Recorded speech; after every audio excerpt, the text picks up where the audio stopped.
Chapter 91. Tekad Suyan. Xiao Tian mengunjungi kamar Suyan. Dia ditemani Raja Feng Juanyun menuju kamar Suyan.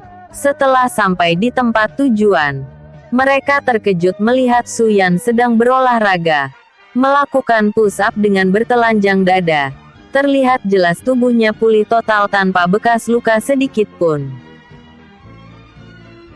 Xiao Tian merasa lega, sedangkan Raja merasa heran, karena lukanya sembuh terlalu cepat. Padahal sebelum melakukan pertemuan dia telah memeriksa tubuhnya bersama tabib istana. Menurut ucapan tabib istana, Suyan seharusnya tak bisa sembuh sampai 3 minggu, karena mengalami luka luar yang cukup parah.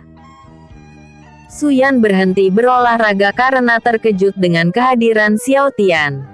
Sedangkan Xiao Tian sedikit terkejut karena melihat Suyan berolahraga. Awalnya Suyan berniat kabur sebelum mengenal Liang Su. Kini dia bertekad untuk menetap di Kerajaan Angin, karena ingin bertanggung jawab atas perbuatannya. Walau dia memang mesum, Suyan adalah orang yang bertanggung jawab. Dia telah bertekad untuk menjadikan Liang Su sebagai istrinya. Dengan tekad yang kuat, dia berdiri ke hadapan Xiao Tian. Xiao Tian semakin heran melihat tingkah Suyan yang terlihat begitu serius. Dengan wajah yang serius Suyan berkata, "Ketua, aku ingin menetap di kerajaan ini, dan menikah dengan seorang pelayan. Aku akan membantu melindungi keluarganya dari serangan para iblis. Aku tak akan pergi sebelum menyelamatkan kerajaan ini." Mendengar ucapan Suyan, Xiao Tian tersenyum. "Aku tak memaksamu pergi menjemput Putri Jiali. Lagi pula ini memang masalah pribadiku. Tapi kau sendiri yang mengikutiku. Jadi kalau kau berubah pikiran dan tak mau mengikutiku lagi, itu terserah padamu. Karena dari awal ini memang masalah pribadiku."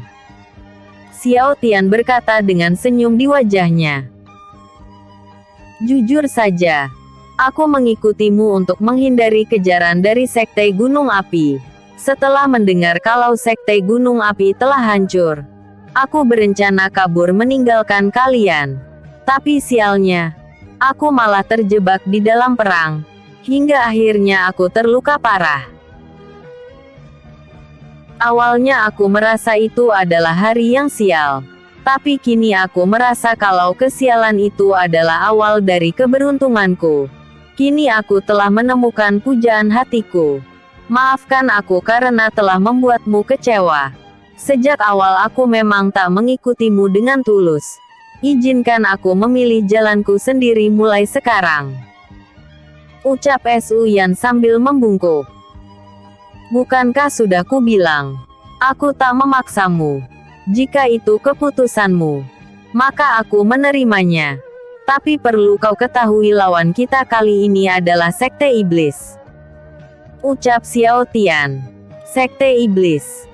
Saat mendengar ucapan Xiao Tian, Suyan mulai gemetar ketakutan. Sekte Iblis adalah salah satu dari 2 sekte sesat yang kekuatannya tak bisa diremehkan.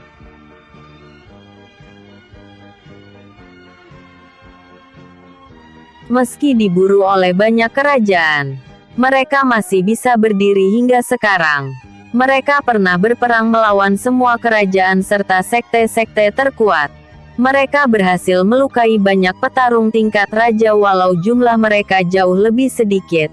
Dengan bekerja sama dengan sekte kuat yang lainnya yaitu Sekte Kegelapan, Sekte Iblis semakin sulit dibasmi. Mereka berhasil membunuh beberapa pendekar tingkat dewa petarung hanya dengan bantuan Sekte Kegelapan.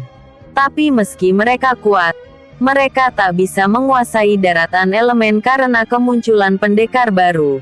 Pendekar tanpa tanding yang muncul entah dari mana. Pendekar itu dijuluki sebagai Topeng Bencana. Topeng Bencana datang bersama Tetua Hakyun. Dia mengaku sebagai tetua pelindung Sekte Gunung Api, tanpa ragu membantai para golongan manusia sesat dan golongan iblis. Para iblis mencoba menyandera salah satu murid sekte Gunung Api. Tetapi topeng bencana malah menebas murid itu bersama dengan iblis yang menyanderanya. Para iblis mencoba menyandera para manusia dari kerajaan dan sekte lain. Tapi dia menebas sandera beserta iblis yang menyanderanya tanpa ragu. Hal itu membuat topeng bencana dianggap tak memiliki hati. Karena tak ada yang bisa menghentikan keganasan topeng bencana, akhirnya mereka mencoba melarikan diri. Jutaan tentara iblis berhasil dibasmi oleh topeng bencana dengan begitu mudah. Melihat keganasan topeng bencana, akhirnya sekte iblis dan sekte kegelapan semakin takut.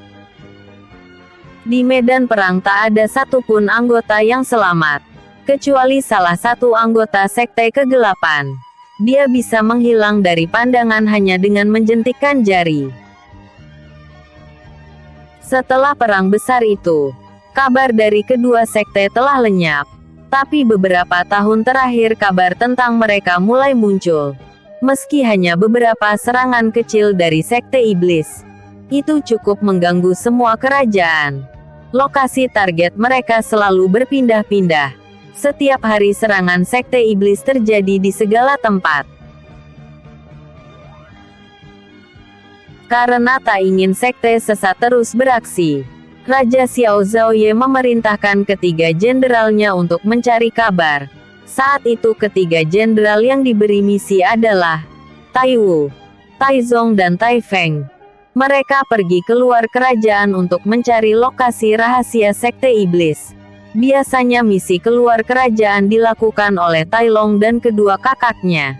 Tapi karena sebuah insiden, Tai Long diturunkan jabatannya untuk sementara, dan digantikan oleh Tai Wu. Baru keluar beberapa minggu, mereka menemukan petunjuk lokasi rahasia sekte iblis dan mengirimkan surat ke kerajaan petir. Mereka bersembunyi sambil menunggu pasukan bantuan datang. Tapi naasnya lokasi mereka telah dilacak para iblis, dan mereka terpaksa bertarung sebelum bantuan datang. Awalnya mereka bisa bertahan dan berhasil membunuh banyak iblis.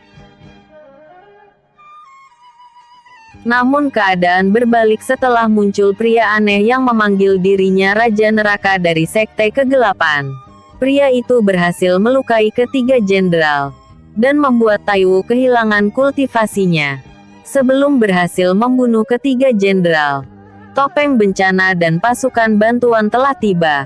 Pria aneh itu menghentikan langkahnya karena takut kepada topeng bencana. Dengan sihir aneh dia berhasil melarikan diri meninggalkan semua anggota sekte iblis. Pembasmian sekte iblis kali ini meski tak memakan banyak korban, tapi kerajaan petir mengalami kerugian.